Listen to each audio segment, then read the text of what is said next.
kindly sit down. Salamat for the courtesy. Finance Secretary Carlos Dominguez III, Bangko Sentral of the Philippines, Governor Nestor Espinilio Jr., officials, sector heads, and members of the Monetary Board of the Bangko Sentral ng Pilipinas, mga kasamahan ko sa gobyerno, mga kababayan ko. Marami na tayong pera. Sige na imprinta ngayon. Non-stop. And I am grateful to the BSP for taking the lead in creating stronger and safer financial systems and safeguarding the integrity of the Philippine currency. The new generation currency banknote and coin series highlight our nation's most significant events, sites, and people. We also included endemic flora, as well as other well-known Filipino symbols to showcase the best of what our country has to offer. There is a need to change this design of banknotes and coins because the law requires us to do so.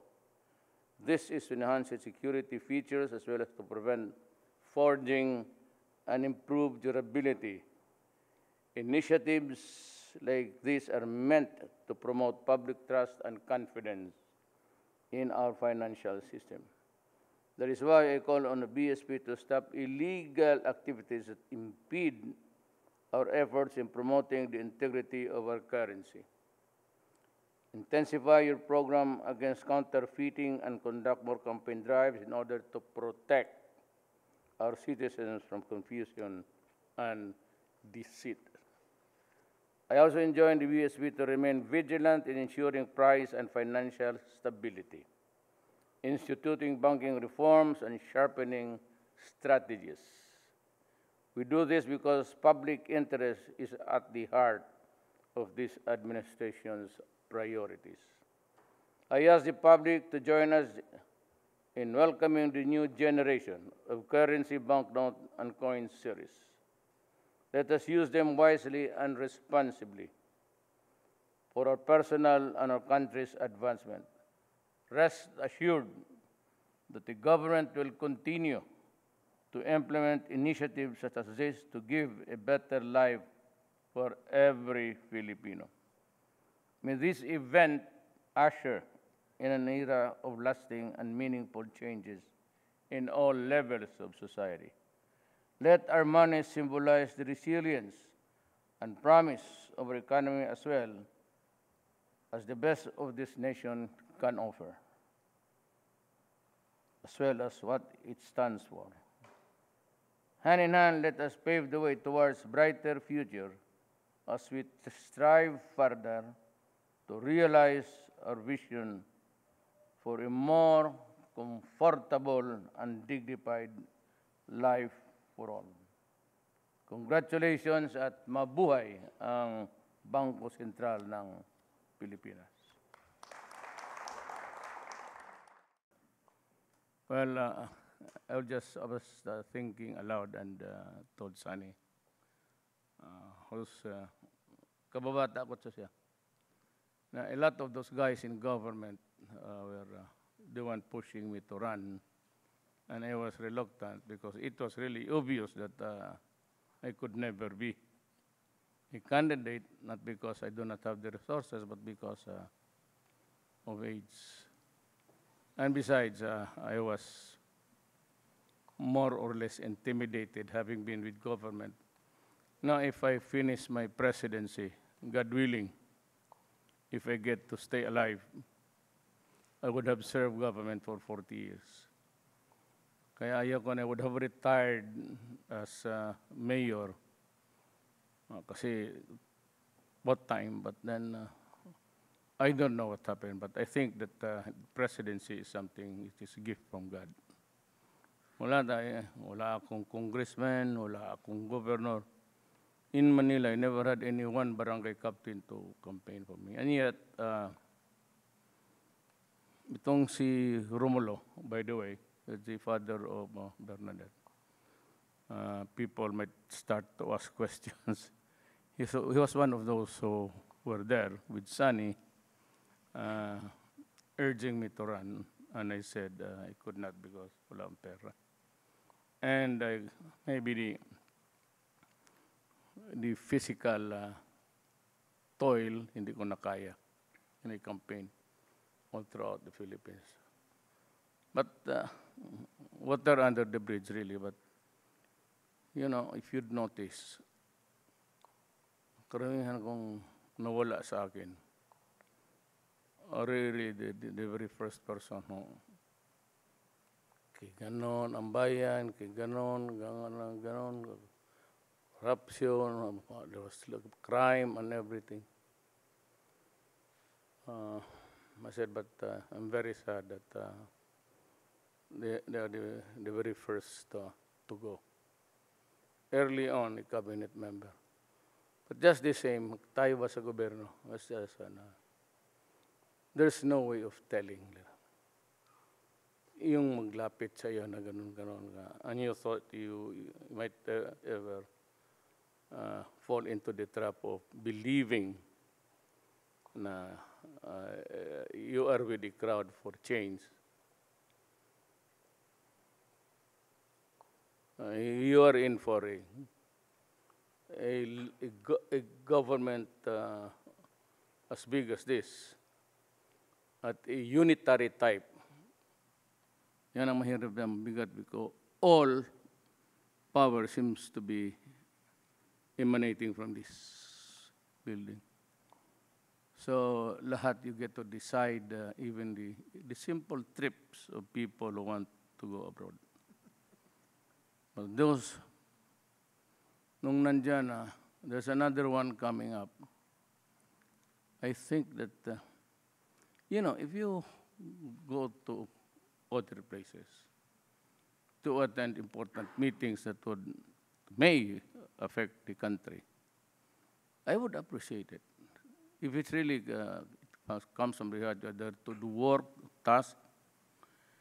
Pero kung climate change dito sa Brussels, then climate change sa Tokyo, climate change dito sa Indonesia, climate change sa Africa, nandoon ka.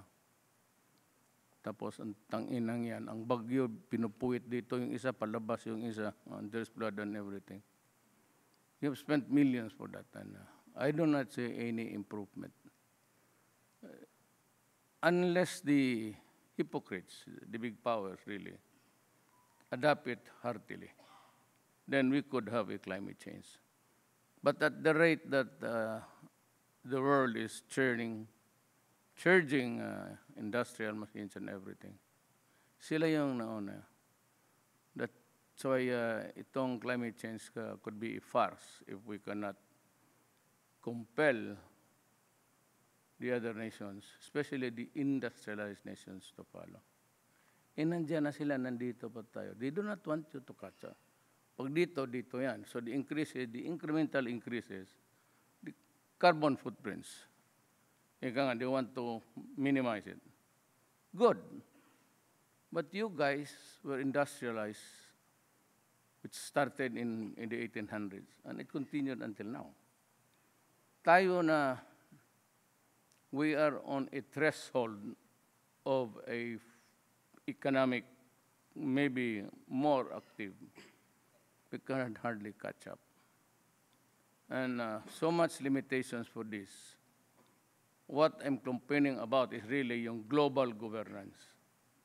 That even Europe, America started to with us. At sila naman, the hypocrisy of it all is that they do not.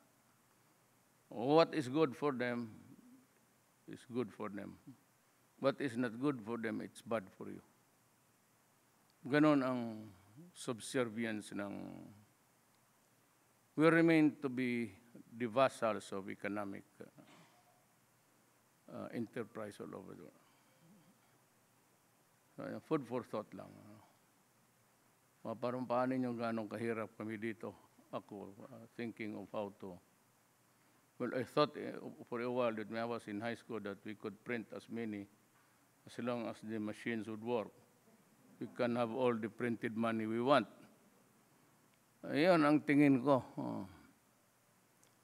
So it would be a problem. Drugs. Kita naman yung amo. Now you have a glimpse of the dark world of drugs.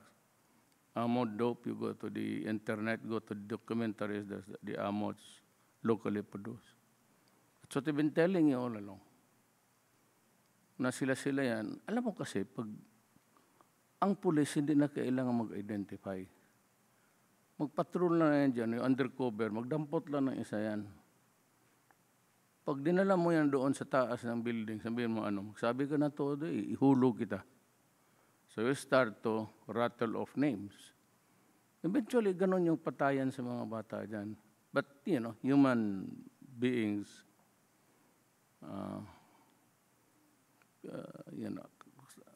sometimes it could be a stupid proposition, pero maybe politics and all. Yung iba naman, true to life. So yan ang problema na hinaharap ko. The drug scene is there and it will not go away for the next 10 years. Pero, and the idiots. Remember that cocaine is for the unfairly categorized, though, A, B, C, D, E. Shabu is lower D, E. It's a commodity for the poor. Ano sabi, bakit si Duterte pinapatay niya itong putang ina mga mahirap? It's only peddled in poor urban areas, blighted area. Yung mga taga rito sa Makati, sa gobyerno, it's now cocaine. And we see a very active role being played by the cartel. And if itong cartel ng South America, which is really a vicious one, and itong Bangko Triad, America seems to be cannot. Go to documentary, yung dope. Makita mo, it's Baltimore in USA, openly. Titingin lang ang police because they're after for the big ones.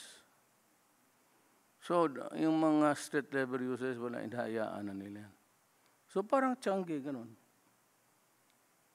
Putang ina, pag ginawa mo sa akin yan dito, patayin ko. Walang makalabas dyan sa... That's how vicious the thing is. So, just keep on pumping money, even if there is no value at all. Alam mo yung si Lagarde, nakita ko yan? Just pull into a corner, halikan mo lang, patang ina, mag-iba ang isip niyan. She's quite old, but she's good. Met her several times. I'm tempted to ask her, what's the standard of your classification of how rich and poor we are, or the enterprises of the world? So we have a long way to go. I happen to be just 3 more years with the help of Sunny and you in particular. It's 4 years. 4 years pa ba? Wala, gusto ko ng, if I have to go back in time, and I was watching Cosmos, that you can really go back in time. It's possible to do that, but it's gonna be a warp something. Pagbalik ko, ayaw ko na. Hindi dahil sa Central Bank. Wala naman akong problema sa inyo. And I was also one ng baka mabalitaan ninyo. It was about 3 million na pinabago ko because, by the way, campaign funds contribution yan. It came too late. Alam mo, ang financiers, magbigay lang yan kung sigurado sinong manalo. But if you give me money, 1 day, 2 days before. You can ask any politician, it's of no use to us. Even if you buy votes, you have to set up the buying station. So, niwan ko, pag hindi ko naman, pagdating ko, paso na pala. Sabi ko kay sana, i-extend mo that. So that was an extend. Ano mo na sa mo? This is money that I got. It belongs to me. Binigay na eh. So sabi ko, hindi ko na magasto. You give us money, politicians. Last minute, it will not help. It cannot help. So that is the history why I'm telling you. That ako yung, because paano to, it's 2 million is 2 million. Pero, may pinaano ko. So lahat, parang I only got about 1/4. Yung iba, paso na talaga. So, the thing is, may nagbigay yan na kinuripot ba, tinago. Usually yung matatanda. Saving it for the last... well, I've taken much of your time. Thank you for visiting me. And, what you give really is not mine. It goes to the museum. Everything that I receive as president goes to the museum. So, pero salamat rin. Pwede namang nakawin kung gusto mo. But, I'm not just up to it. Pag nakaw ng pera. Magnakaw siguro ng ibang asawa, okay lang. Just a joke. Thank you very much. And,